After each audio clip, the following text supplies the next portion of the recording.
गर्मियों का मौसम था। सूरज अपनी पूरी तपश के साथ जमीन को झुलसा रहा था।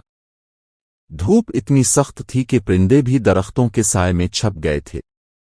खेत सूख रहे थे, नदियों में पानी कम हो चुका था और कुएं भी आहिस्ता आहिस्ता खाली हो रहे थे। ऐसे में एक कौवा, जो सुबह से प्यासा था, इधर अलिफादेर पानी की तलाश में अलिफाड़ता फिर रहा था। इसके पर बोझल हो गए थे और गिले की खुश्की उसकी तकलीफ को बढ़ा रही थी। कौवा पहले एक बाग में यात्रा। वहां उसने सोचा शायद किसी बर्तन में पानी हो, मगर हर जगह मिट्टी और सूखे पत्ते ही दिखाई दिए। फिर वो एक खेत के किनारे जा पहुंचा, जहां कभी किसान पानी के मटके रखते थे। वो मिटकों के पास गया तो सब खाली निकले। कौवा हिम्मत हारता जा रहा था, लेकिन प्यास ने इसे हारने नहीं दिया।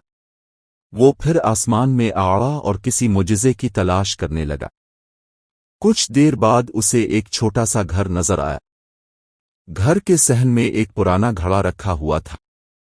कौवा खुशी से चहक अलिफाटे और फौरन नीचे यात्रा। घड़े के करीब पहुंचकर इसने अंदर झांका तो वाकई पानी मौजूद था, मगर बहुत थोड़ा सा। पानी इतना नीचे था कि उसकी चोंच वहां तक पहुंच ही नहीं सकती थी। कौवा परेशान हो गया। उसने बार बार कोशिश की, कभी चोंच लंबी करके अंदर डाली, कभी घड़े को ठोनगी मारी, मगर सब बेसूद। कुछ देर के लिए वो थक कर घड़े के किनारे बैठ गया। प्यास की शिद्दत से इसकी आंखें धुंधला रही थीं, मगर इसी वक्त उसने करीब ही पड़े कुछ छोटे छोटे कंकर देखे।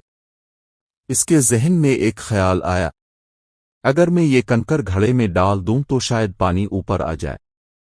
कौवा फौरन नीचे यात्रा, एक कंकर अपनी चोंच में उठाया और घड़े में डाल दिया।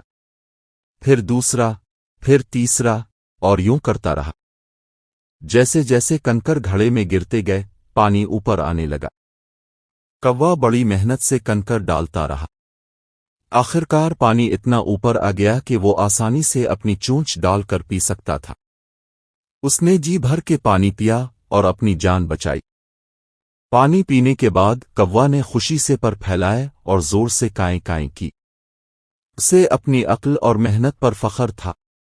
वो सोचने लगा कि अगर मैं हिम्मत छोड़ देता तो आज प्यास से मर जाता, मगर अक्ल और मेहनत ने मुझे बचा लिया।